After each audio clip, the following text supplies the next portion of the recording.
night crew. School night. So we were really good in our target punting. Made a big difference tonight in this game with Tom and our coverage and downing the ball inside the 10 several times. We were really good in our return game. Good with penalties. For the most part, we weren't very penalized. We were even with turnovers, right? We intercepted one, and then they blocked a punt, which is basically the same thing, so we were even with turnovers. Obviously, offensively, we played really well. Spencer was really good. Wideouts made plays. Backs, I did a nice job, took care of the football, made plays. Played pretty good up front. Without watching the tape, looks like to me we need to improve in run blocking some. Looked like we could have run blocked a little better. We did protect good. I thought our protection was really good. Defensively, we played good up until the middle of the third quarter, and we had a lot of young guys get a taste of what it's like to be out there. So I told them in the locker room that, we try to tell them that the game goes fast, plays fast, but there's just no substitute for being in the game. So, gosh, you look at 11, you look at 0, 3, 2, 7, even 1 for us, even though he's played a little bit, but he's new for us. All those young guys got thrown in the fire, and I mentioned to you guys that I thought they do a really good job on offense. They have good schemes. They have good concepts. They know what they're doing. They do a good job with 12 personnel, with 2 tight ends and some play action stuff and some different things. So I give them some credit for really good scheme and concepts. But good to get the win. We've got a lot of work to do in all areas. Told them that. We'll practice tomorrow and then give them Saturday off and then back at it Sunday and get ready for the next one.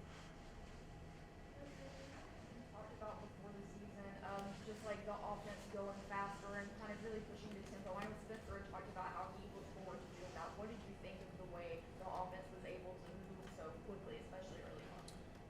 We were very effective playing fast, and one thing that works against us a little bit is once you get ahead by, I think we were ahead by 4 touchdowns, and obviously you don't want to play fast, so then you slow down, and we're probably not as good at that as we are by playing fast. But I was pleased with our ability to play fast and make plays in space. Speed you want with the offense? That was good. I thought we were good. I thought we were clean. Again, I thought we were really good in protection. They had played well last year in pass rush mode. This team did. And so I was a little concerned about that, but I thought our guys handled it pretty well.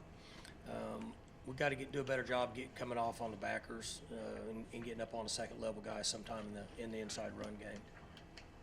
Coach, is there anything significant about that football you brought in? That's the 150 one. Yeah, Chad Weiberg presented that to me in the locker room, so that was nice. It's a cool deal. Like I told the team, takes a lot of really, really quality people and good young men for a guy to stay in one place long enough to win 150 games. I'm just lucky enough to be along for the ride, but it's pretty cool. Based on what you can see without obviously having looked at the tape, how'd you feel your back 7 played? Very good. I'm going to say average is all I can say. I mean, I could see some of that without looking at the tape. And when I watched it, most of it was young guys. And so there's a learning process. And I say this, I've said it to you guys, they got to grow up quick.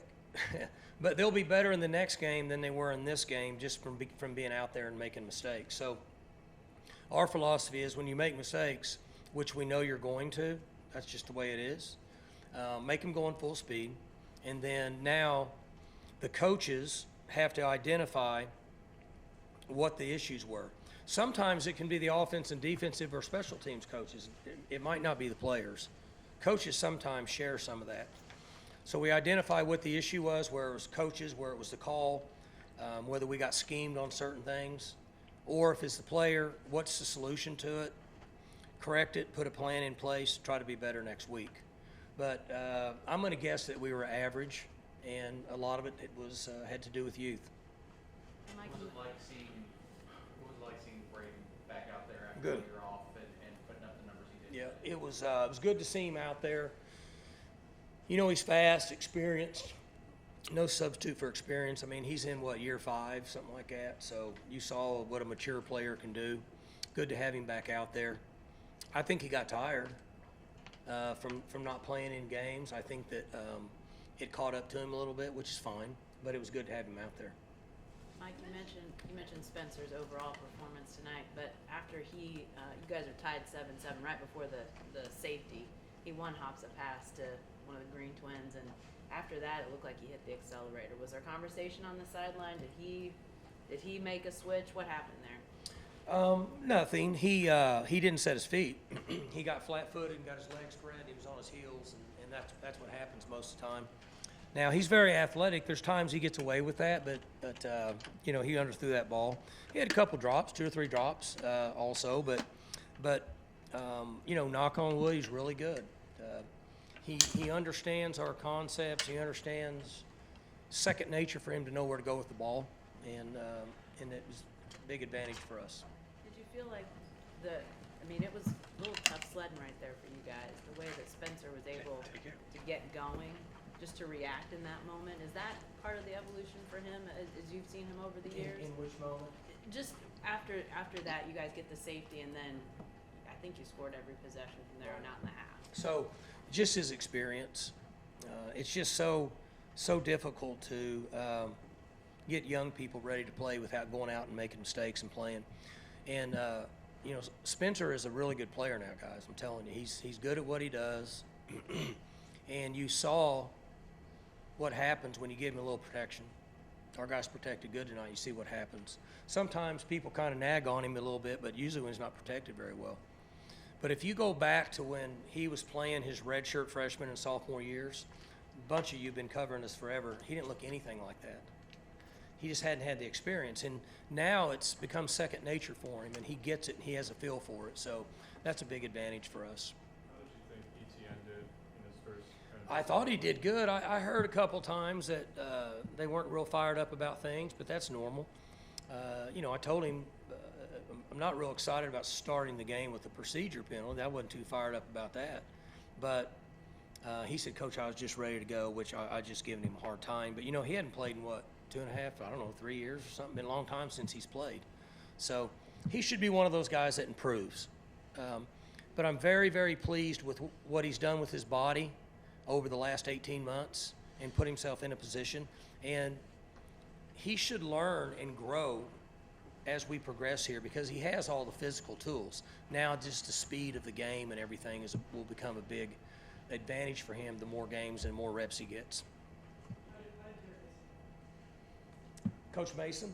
On the phones, good. Communication, good. Didn't get flustered. From that standpoint, all that was good. I have to watch tape on that side of the ball to know. I can tell you a lot more about offense because that's what I live. The other side of the ball, if I'm not watching tape, it's hard for me to really know what's going on at this time, okay? Because I don't want to go down during the game and start getting answers from them because I just slow them up from coaching and making adjustments. But, I'm going to guess that he's not pleased with them being able to get that many yards and score that many points. Now, I haven't talked to him, but I'm going to guess it. But I was pleased with his demeanor on the headphones during the game. A block better. How do you think the backs did? I thought the backs were pretty good. And I say that, I'm always hard on the offensive line, so you guys know that. But I know there was a few times we didn't get up on the backers. But I thought the backs ran pretty hard. I thought they did a good job, and it looked like to me that we had good ball security, and I thought they were in attack mode, so I was pleased with them. Used it a couple times. One with the Dominic's touchdown, one with Zach Middleton's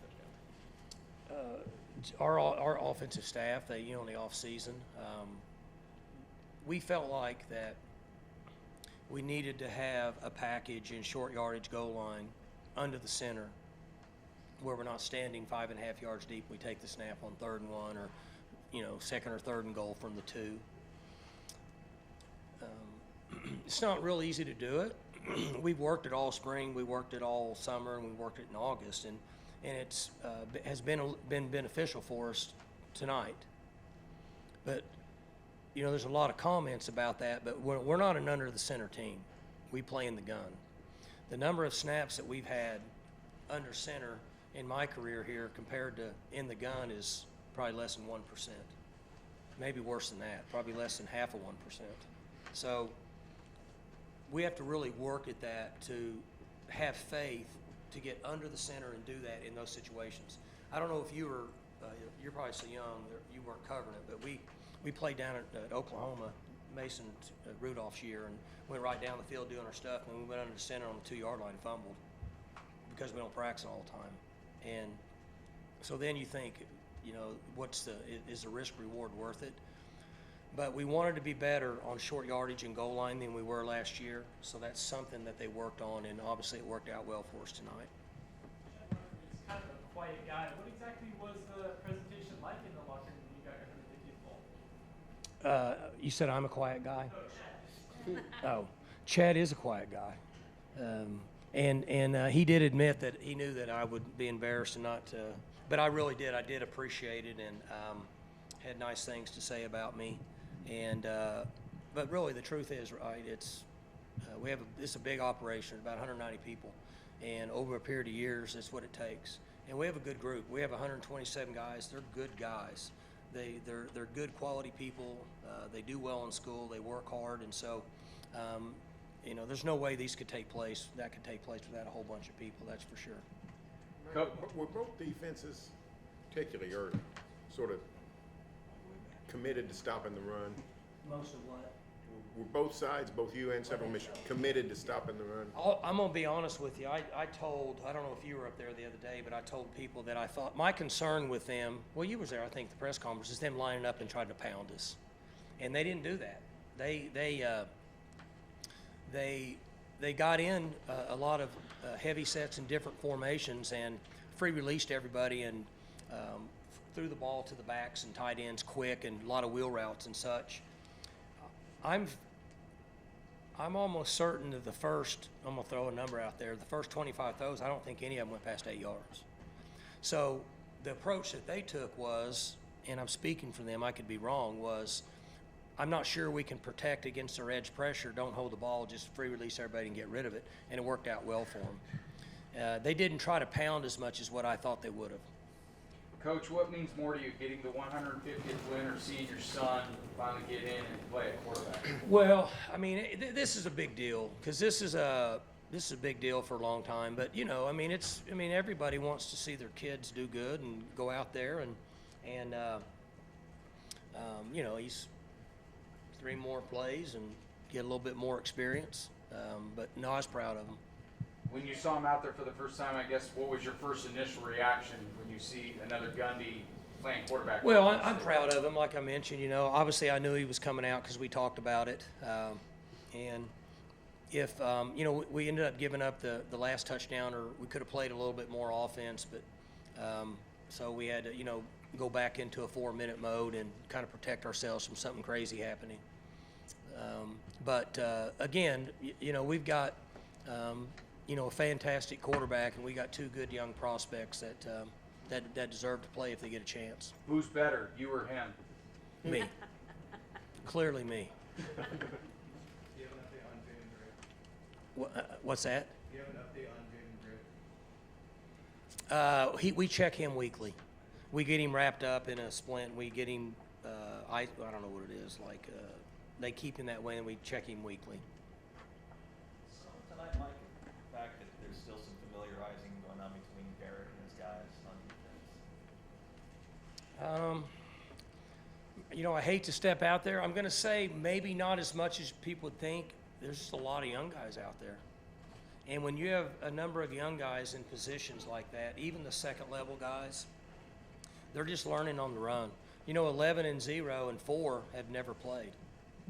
And last year you had Malcolm, who's played in 200 games, and Harper, who was a ninth-year senior, and they've been there so much. And then you had Bernard and McAllister. You had so many experienced guys back there that we were able to rely on and do a lot of different things.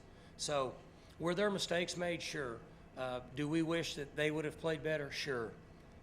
I'll have a better answer for you. When's my press conference? Monday? Monday.